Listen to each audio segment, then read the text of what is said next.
Good morning and welcome to St. John of Inwood. Pastor Stanislaus here. Just wanted to take this morning to have a conversation with you.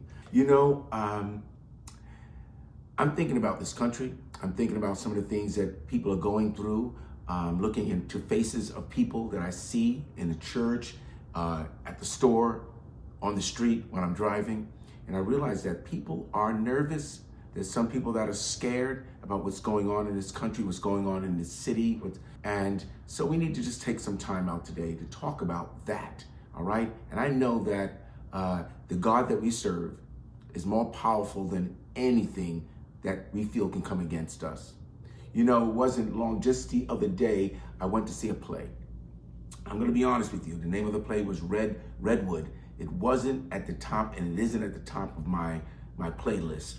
But there was something that was said in the play that actually impacted me and caused me to start thinking about, believe it or not, the 23rd Psalm.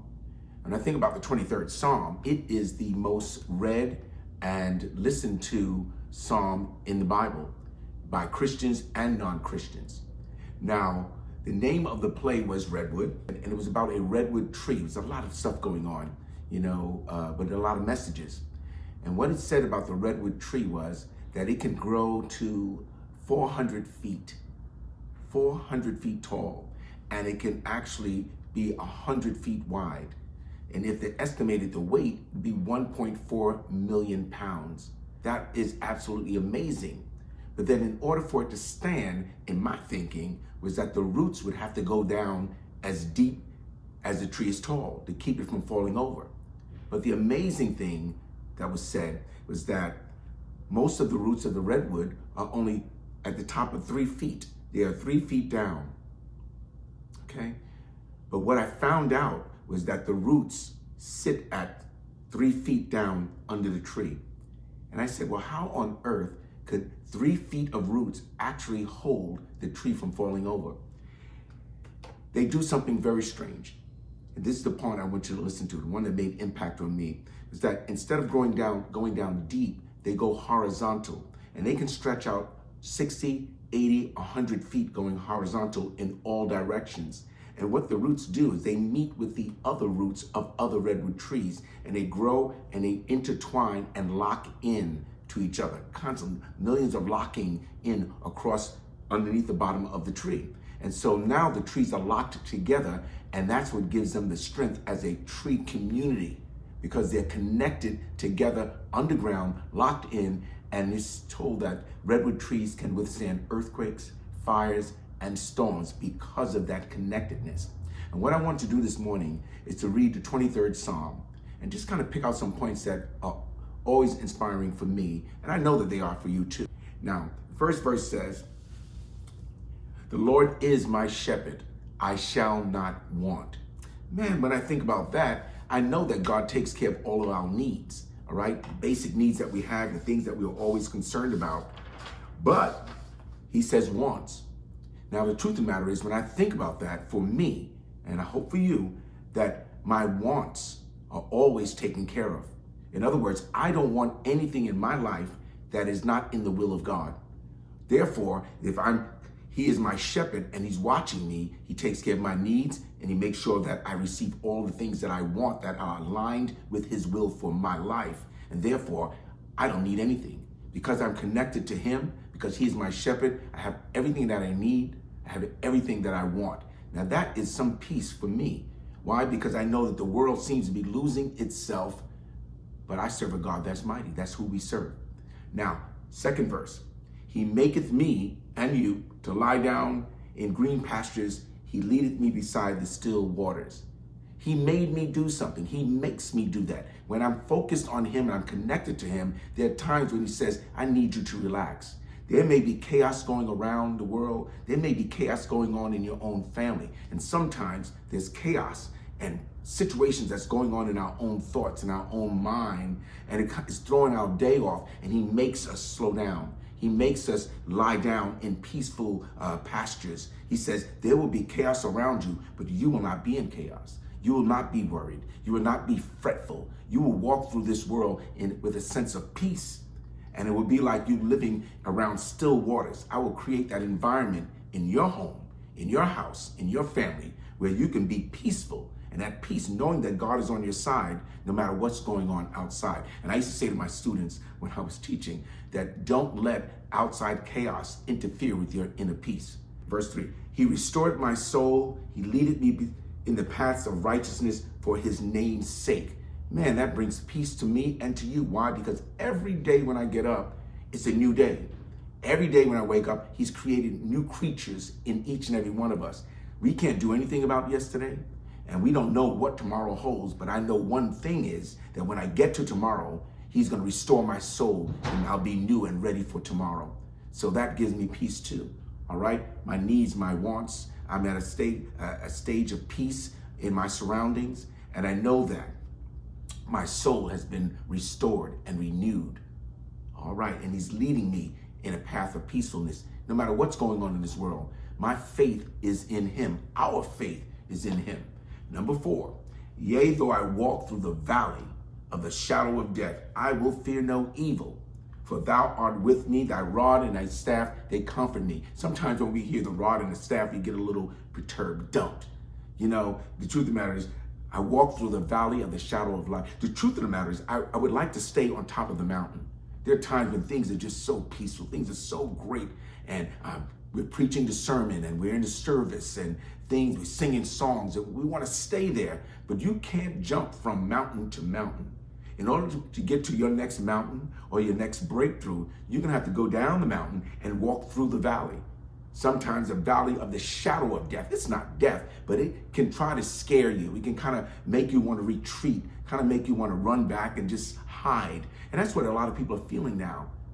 But God is more powerful than anything, and that's who we serve. So though I walk through the valley of the shadow of death, I am not afraid of the evil that's out there because he has you and he has me.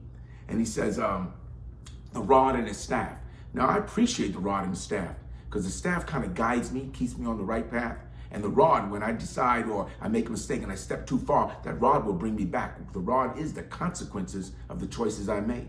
And we got to deal with the consequences, but then he puts us back on point. He forgives us and allows us to continue to walk in that direction. So there's nothing to fear. There's no evil to fear because the God that we serve is all about love.